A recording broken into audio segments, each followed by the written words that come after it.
Next is how to aerate the pond. You can aerate the pond using a water feature, so something like a little fountain. You can aerate the pond using a creek, which can flow into the pond. You can aerate the pond using a waterfall. You can put a pump that's going to agitate the surface and give a bit of clockwise or anti-clockwise flow. You can put an air stone in it. You can put pond plants in it. But one of the most important things about a pond is not only have a waterfall, but if you can have a pump that's going to give you kinetic energy. So it's going to get some, say, clockwise flow, for example, in your pond is really quite important. So it'll clean up the waste that's in the bottom of the pond, keep the oxygen and redox potential high. It's really worth having kinetic energy in the pond. So therefore the pond moving on itself with a pump just turning it around and agitating the surface, which will also create aeration. Next thing is putting a filter on the pond. So the aim of the filter is to grow bacteria. So if you had a filter like that, the bacteria will grow in all that medium.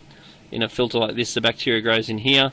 It's very important that the bacteria is never washed with tap water, because the chlorine in the tap water will kill the bacteria. So the bacteria that grows in the filter breaks the waste down from the fish. So if you do need to clean your filter, you clean it in water from the fish pond, not water from the tap. So get it out, wring it round, put it back in again, tip off the dirty water type thing. So you can get internal filters. That's a filter, UV and pump all in one. I try and make sure that every pump and filter system that I sell has a UV in it, because a UV sterilizer allows the water to pass via a UVC light, and that will kill any algae spores and keep the water crystal clear. In general, a pond receiving sun with nutrients from fish is going to be an algae farm. So get a UV and make sure you replace the globe about every 18 months, and make sure you take it fully apart and clean the quartz sleeve a couple of times a year as well. So you've got internal filters, you've got external filters that sit on the side, you've got pressure filters. A pressure filter is the one that you can put the pump in the aquarium, in the pond, then you can pump up into the filter and then up to run a watercourse or waterfall or something. But you need a pressure filter if the outlet of the water is going to pump up. That particular one is a Aquarel one with a backwash. They're really good. And once again, ensuring you have a UV on your system and ensuring you've got kinetic energy. So ensuring that your water flow moves around like this is really quite important to ensure your water stays nice and clean and clear, and that your surface is well agitated. Next thing is what to add to the water. You need to add a water ager because there's chlorine in most tap waters. I also encourage adding a bit of KH powder because there's no carbonate in many tap waters. I also add a little bit of salt, about 1 gram per litre. I don't put in too much or it might affect the plants, but a little bit doesn't harm the plants at all, and it does increase the immune system and promote the body slime on the fish.